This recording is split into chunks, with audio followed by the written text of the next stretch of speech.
नमस्कार दोस्तों, मैं निर्दोष ठाकुर एक बार फिर एक और नई कहानी के साथ जो है भगवान बुद्ध की जीवन गाथा। तो आइए बिना देर किए शुरू करते हैं। भगवान बुद्ध, जिन्हें सिद्धार्थ गौतम के नाम से भी जाना जाता है, उनका जीवन हमें अनमोल जीवन पाठ सिखाता है।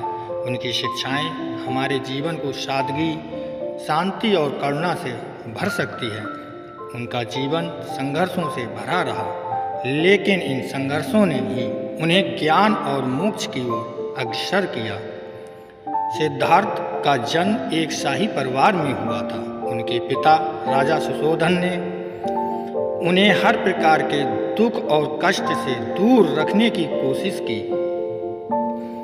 राजमहल में उनका जीवन ऐश्वर्यपूर्ण था, लेकिन एक दिन जब वे महल से बाहर निकले तो उन्होंने 4 महत्वपूर्ण दृश्य देखे। एक बूढ़ा आदमी, एक बीमार आदमी, एक मृत शरीर और एक साधु। इन दृश्यों ने सिद्धार्थ को यह सोचने पर मजबूर कर दिया कि जीवन कितना अस्थायी और दुखपूर्ण है।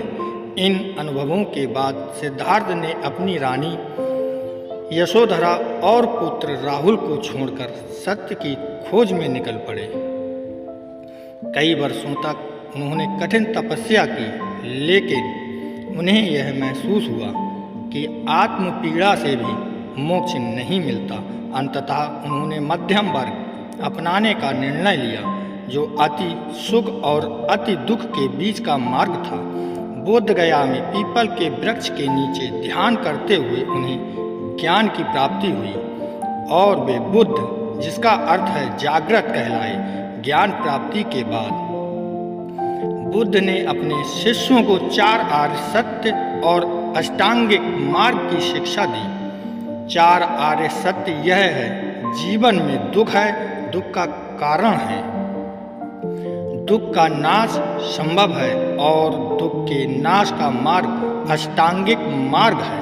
अष्टांगिक मार्ग में सही दृष्टिकोण, सही संकल्प, सही वाणी, सही कर्म और सही आजीविका, सही प्रयास, सही स्मृति और सही ध्यान शामिल है। बुद्ध ने करुणा, अहिंसा और ध्यान की महत्वता पर बल दिया।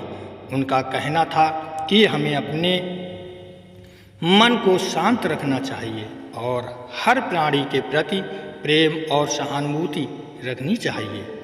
उन्होंने जाति, धर्म या वर्ग के आधार पर भेदभाव का विरोध किया और समानता की शिक्षा दी।